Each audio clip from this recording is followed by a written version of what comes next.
It was a quiet night in New York City, the kind of night where the city lights look like a blanket of hope spread over the wounded hearts below.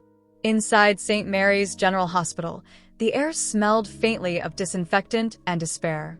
Among the soft beeps of monitors and the occasional rush of stretchers, a young nurse named Emily Carter moved from room to room with her gentle smile that could calm even the most restless souls. Emily wasn't just any nurse.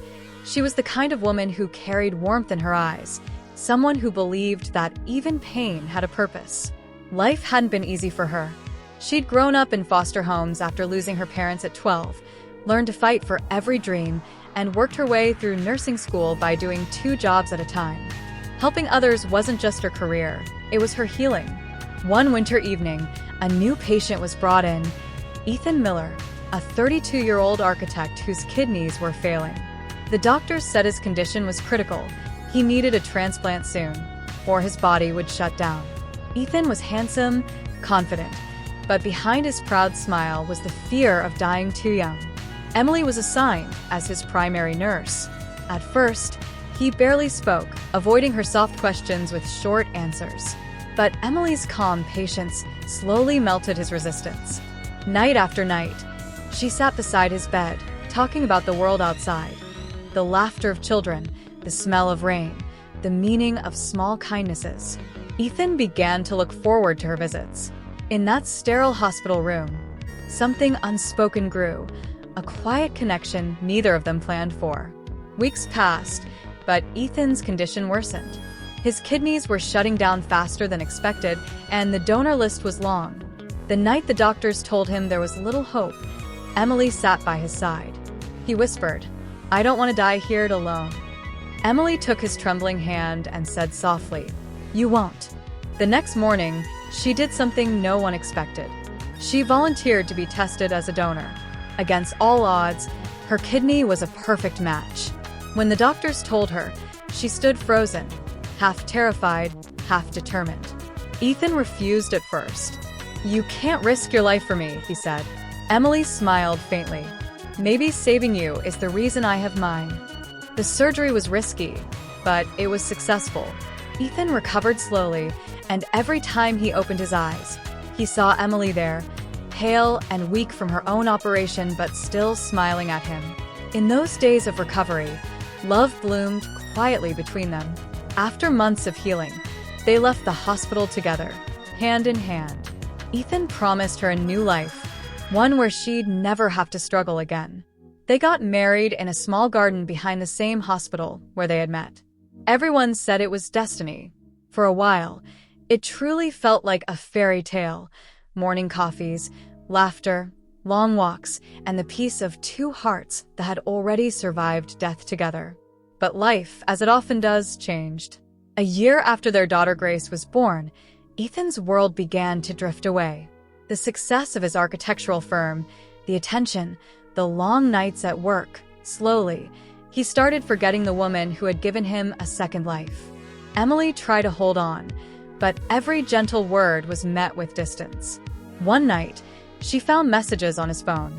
Another woman, another world. Her heart shattered quietly. She didn't scream or beg.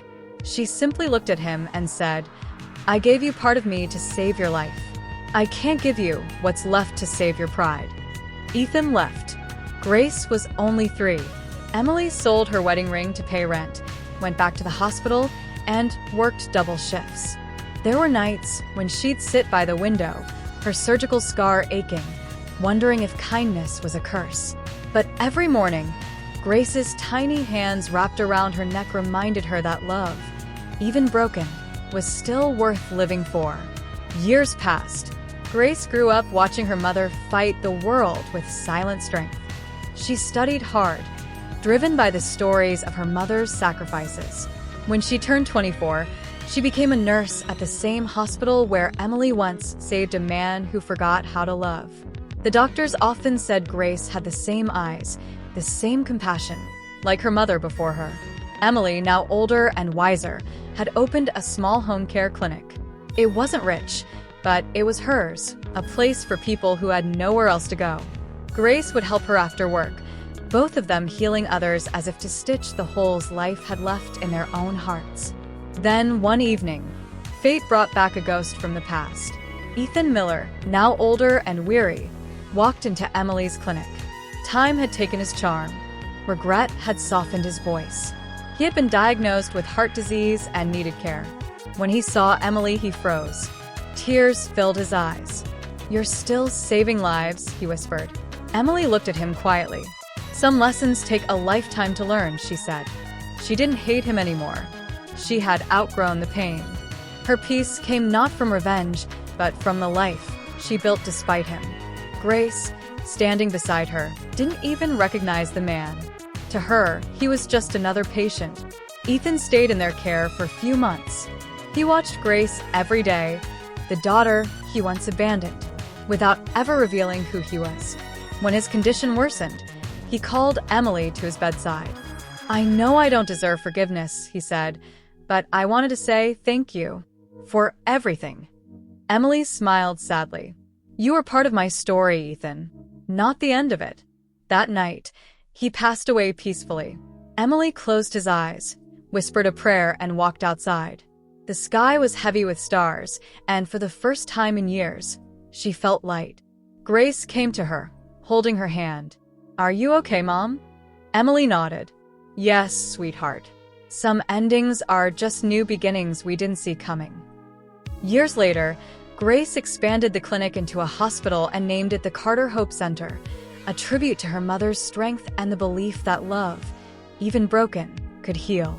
On the hospital wall, she hung a quote Emily had once told her. "We don't live forever, Grace. But if we love deeply enough, our hearts find ways to keep beating in others." And in that quiet, endless heartbeat, the story of Emily Carter lived on. Not as a tragedy, but as proof that sometimes giving too much doesn't break you, it builds you.